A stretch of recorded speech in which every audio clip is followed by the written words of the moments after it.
జై శ్రీకృష్ణ. నేను ఈ వీడియో గీతా ఒలింపియాడ్ 2025 కోసం చేస్తున్నాను. నా పేరు శాంతకుమారి. నేను 12వ అధ్యాయం భక్తి యోగాన్ని ప్రారంభం చేస్తున్నాను.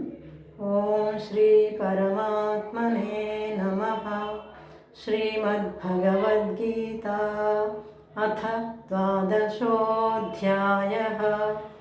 అర్జున ఉవాచ ఏవం సతతయుక్తా యే భక్తాః త్వాం పర్యుపాసతే ఏ చాప్యక్షరమవ్యక్తం తేషాం కే యోగవిత్తమాః. శ్రీభగవానువాచ మయ్యావేశ్య మనో యే మాం నిత్యయుక్తా ఉపాసతే శ్రద్ధయా పరయోపేతాస్ ते मे युक्ततमा मताः. ये त्वक्षरमनिर्देश्यम् अव्यक्तं पर्युपासते सर्वत्र गमचिन्त्यं च कूटस्थमचलं ध्रुवं सन्नियम्यनिन्द्रियग्रामं सर्वत्र समबुद्धयः ते प्राप्नुवन्ति मामेव सर्वभूतहिते रताः. क्लेशोऽधिकतरस्तेषाम् अव्यक्तासक्तचेतसाम् अव्यक्ता हि गतिर्दुःखं देहवद्भिराप्यते. ये तु सर्वाणि कर्माणि मयि सन्न्यस्य मत्पराः अनन्येनैव योगेन मां ध्यायन्त उपासते तेषां समुद्धर्ता मृत्युसंसारसागरात् भवामि न चिरात् पार्थ मय्यावेशितचेतसां. मय्येव मन आदत्स्व मयि बुद्धिं निवेशय निवशिष्यसि मय्येव अथ ऊर्ध्वन्न संशयः.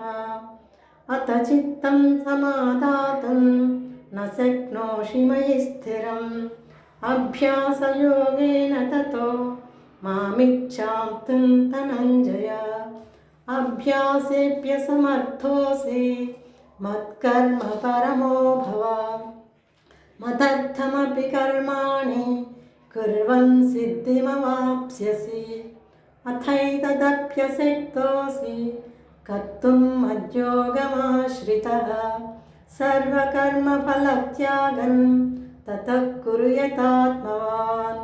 श्रेयो हि ज्ञानमभ्यासाच् ज्ञानात् ध्यानं विशिष्यते ध्यानात् कर्मफलत्यागात् शान्तिरनन्तरम्.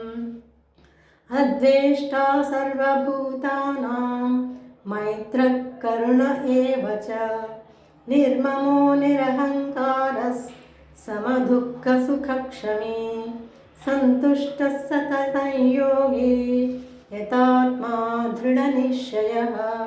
मय्यर्पितमनो बुद्धिर्यो मद्भक्तः स मे प्रियः. यस्मान्नो द्विजते लोको लोकान्नो द्विजते च यः. हर्षामर्षभयोद्वेगैर्मुक्तो यः स च मे प्रियः. अनपेक्षः शुचिर्दक्ष उदासीनो गतव्यथः सर्वारम्भपरित्यागी यो मद्भक्तः स मे प्रियः. यो न हृष्यति न द्वेष्टि न शोचति न काङ्क्षति शुभाशुभपरित्यागी भक्तिमान् यः स मे प्रियः. समशत्रौ च मित्रे च तथा मानापमानयोः शीतोष्णसुखदुःखेषु समः सङ्गविवर्जितः.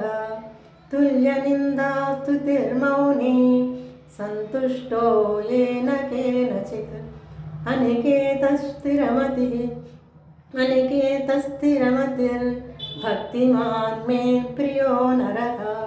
ये तु धर्म्यामृतमिदं यदोक्तं पर्युपासते श्रद्धानां मत्परमा भक्तास्तेऽतीव मे प्रियाः।